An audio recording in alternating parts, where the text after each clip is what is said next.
ಚಂದ್ರಮುಖಿ ಪದ್ಮಾವತಿ ತಾನೋದು ಶಪಥವಗೈದು ಲಗ್ನವ ಹೋದದಿರಲು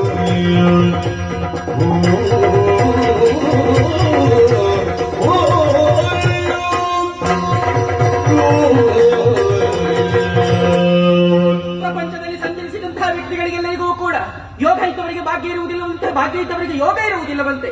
ಆ ವಿಚಾರದಲ್ಲಿ ಆಲೋಚನೆಯನ್ನು ಮಾಡುವುದಕ್ಕೆ ಹೋದರೆ ಚಂದ್ರಸೇನ ಮಹಾರಾಜರ ಪುತ್ರಿಯಾಗಿರುವಂತಹ ಈ ಪದ್ಮಾವತಿಗೆ ಯೋಗವೂ ಉಂಟು, ಭಾಗ್ಯವೂ ಉಂಟು ಇರುವುದನ್ನ ಈ ಕಾಲಕ್ಕೆ ಅರ್ಥ ಮಾಡಿಕೊಂಡವಳು. ಬೆಳೆಯುವುದಕ್ಕೆ ಅರಸ ಮನೆಯಲ್ಲಿ ಬೆಳೆದವಳು ನಾನು. ಉಡುವುದಕ್ಕಾಗಲಿ ಉಣ್ಣುವುದಕ್ಕಾಗಲಿ ಯಾವುದೇ ರೀತಿಯಾದಂತಹ ಕೊರತೆಯನ್ನು ಮಾಡಿದವರಲ್ಲ ನನ್ನ ತಂದೆ. ಆದರೆ ಬಾಲ್ಯದಲ್ಲಿರುವಂತಹ ವೇಳೆಯಲ್ಲಿ ಒಂದು ಶಪಥವನ್ನ ಗೈದವಳು ನಾನು. ದೀಪಕ ಸುರಾಗ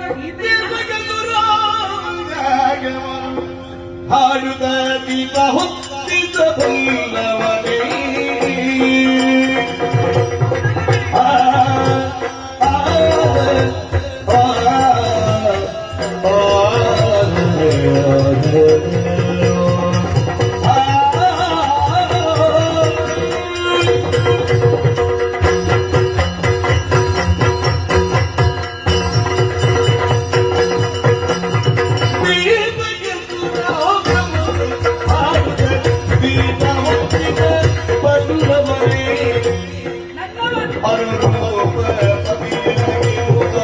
ಮುತ್ತಿದ ದೀಪ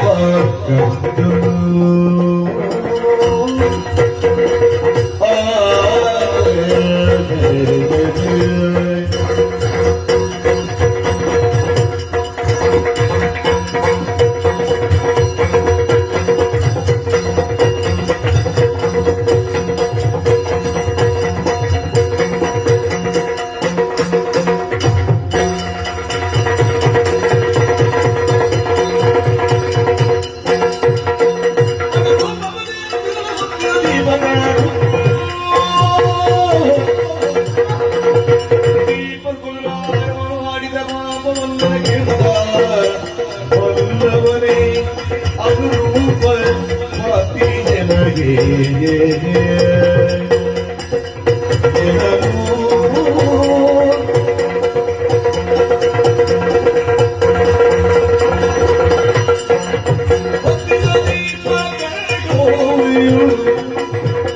ಚಂದ್ರಸೇನನ ಪುತ್ರಿ ಪದ್ಮಾವತಿಯೋ